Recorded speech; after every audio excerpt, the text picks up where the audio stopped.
Hello నమస్తే, నేను journalist YNR.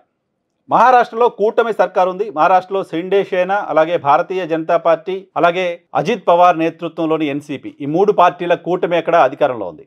So Shinde ఉప ముఖ్యమంత్రిగా ఉన్నారు. గడిచిన ఎన్నికల వరకు ఆయన ముఖ్యమంత్రిగా ఉన్నారు. ఆయన నేతృత్వంలోనే అక్కడ కూటమి ఎన్నికలకు వెళ్ళింది. నిజానికి షిండే పరిపాలన కారణంగానే, షిండేకున్న ఇమేజ్ కారణంగానే కూటమి మళ్ళీ అధికారంలోకి వచ్చింది లాంటి ఇంప్రెషను దాన్ని నమ్ముతున్న వాళ్ళ సంఖ్య కూడా మహారాష్ట్రలో ఉంటుంది.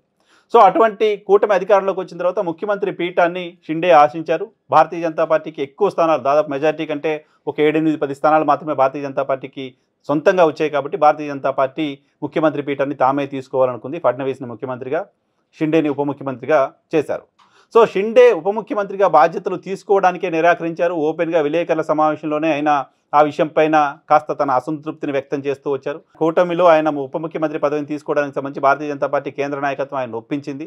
సో ఆయన ఫైనల్గా ఉప ముఖ్యమంత్రి అయ్యారు. అయితే ఉప ముఖ్యమంత్రి అయిన తర్వాత కూడా ఆయన తన పట్ల భారతీయ జనతా పార్టీ లేకపోతే రాష్ట్ర ప్రభుత్వం, ముఖ్యమంత్రి వివక్ష చూపిస్తున్నారు లాంటి ఒక ఫీలింగ్లో ఉండిపోయారు. ఇటీవల కొంతమంది షిండే సేనకు సంబంధించిన పార్టీ ఎమ్మెల్యేలకు వై కేటగిరీని తగ్గించేసింది మహారాష్ట్ర ప్రభుత్వం. మహారాష్ట్ర ప్రభుత్వం చాలామంది ఎమ్మెల్యేలకు గతంలో ఉన్న వై కేటగిరీ భద్రతను తగ్గించింది. అయితే ఎక్కువ మంది అటువంటి భద్రతను కోల్పోయిన వాళ్ళలో షిండే సేనకు సంబంధించిన ఎమ్మెల్యేల సంఖ్య ఎక్కువగా ఉంది. సో ఇది కావాలనే చేస్తున్నారు అని షిండే వర్గం భావిస్తోంది, రగిలిపోతోంది. ఇటీవల ఆయన కొన్ని సమావేశాలకు కూడా డుమ్మా కొట్టారు. మంత్రివర్గ సమావేశాలు కూడా ఆయన వెళ్ళని పరిస్థితి. వాళ్ళిద్దరి మధ్య, ముఖ్యమంత్రి ఉప ముఖ్యమంత్రి మధ్య చాలా గ్యాప్ ఉంది అంటూ విపరీతంగా మీడియా స్పెక్యులేషన్స్, వార్తలు వస్తూ ఉన్నాయి. కొద్ది రోజుల క్రితం, 2-3 రోజుల క్రితం మేమంతా బాగానే ఉన్నాం, కలిసే ఉన్నాం లాంటి మాట ఆయన మాట్లాడారు. కానీ నిన్న కొన్ని సంచలన వ్యాఖ్యలు చేశారు. నన్ను లైట్ తీసుకోకండి, 2022లో నేను ప్రభుత్వాన్ని మార్చాను, 2022లో నా కారణంగా ప్రభుత్వం మారింది, నేనంత సామాన్యమైన వ్యక్తిని కాదు, బలం లేని వాడిని కాదు, ఏమీ చేయలేని చేతగాని వాడిని కాదు అంటూ నేరుగా భారతీయ జనతా పార్టీ నాయకత్వానికి ఒక వార్నింగ్ ఇచ్చారు షిండే.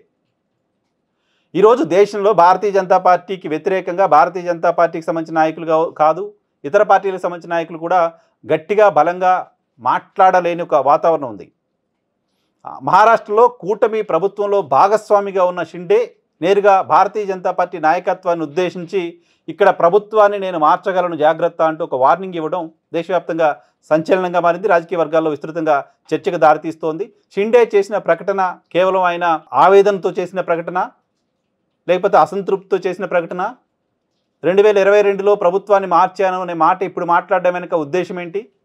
మళ్ళీ ప్రభుత్వాన్ని మార్చడానికి సంబంధించిన ఏర్పాట్లు చేస్తున్నారా? మార్చే పరిస్థితి ఉంటుందా? మారుస్తాననే వార్నింగ్ కేంద్ర నాయకత్వానికి ఇస్తున్నారా అనే చర్చ జరుగుతుంది. సో షిండే, ఫడ్నవీస్ మధ్య వారు మహారాష్ట్రలో ప్రభుత్వం పడిపోయే పరిస్థితికి దారితీస్తుందంటే ఉన్న నంబర్స్ చూస్తే మాత్రం అంత ఈజీ కాదు. కేవలం ఇప్పుడు అజిత్ పవార్ నేతృత్వంలోని ఎన్సీపీ, భారతీయ జనతా పార్టీ రెండు కలిసిన ప్రభుత్వం నడుస్తోంది. అక్కడ షిండేతో అవసరమే లేదు నిజానికి. సో షిండే ఏ ధైర్యంతో ఇటువంటి వార్నింగ్ ఇచ్చారు, ఏ ధైర్యంతో ఇటువంటి ప్రకటన చేశారనేది ఆసక్తి కలిగిస్తుంది. చూడాలి, మహారాష్ట్ర రాజకీయాలు రాబోయే రోజుల్లో మరింత ఆసక్తికరంగా మారబోతున్నట్లు కనపడుతోంది.